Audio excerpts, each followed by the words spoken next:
বাহ বিএনপি চমৎকার, তোমরা নতুন স্বৈরাচার।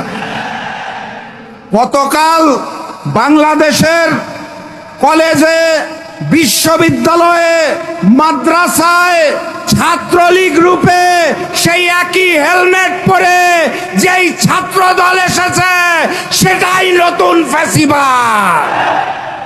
বাহ বিএনপি চমৎকার, তোমরা নতুন স্বৈরাচার। সম্মানিত সাথী এবং বন্ধুগণ, দ্রব্যমূল্যের ঊর্ধ্বগতি, বিদ্যুতের ভুতুরে বিল, তেল গ্যাস জ্বালানির দাম বৃদ্ধিকরণ করে বাংলার মানুষকে ভাতে এবং পানিতে যারা মারতে চায় তাদের আমরা বলতে চাই, বাহ বিএনপি চমৎকার, তোমরা নতুন স্বৈরাচার।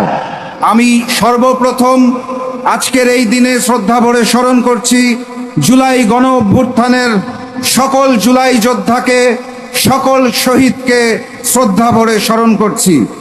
আজকের এই দিনে আমরা ফ্যাসিবাদ মুক্ত হয়েছিলাম। আজকের এই দিনে ফ্যাসিস্ট শেখ হাসিনা পালিয়ে গিয়েছিল।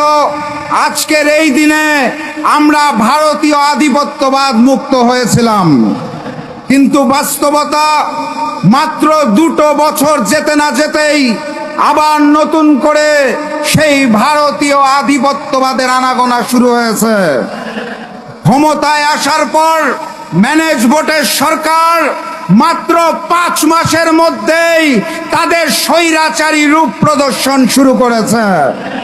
সংগ্রামী সাথী এবং বন্ধুগণ, অন্তর্বর্তী সরকার 2025 সালে গুম প্রতিরোধ ও প্রতিকার অধ্যাদেশ করেছিল, আপনারা জানেন। বিএনপি সরকার ক্ষমতায় এসে সেই অধ্যাদেশ বাতিল করে দিয়েছিল। গত পরশুদিন তারা নতুন করে তাদের মন্ত্রী পরিষদে গুম প্রতিরোধ ও প্রতিকার আইন পাশ করেছে।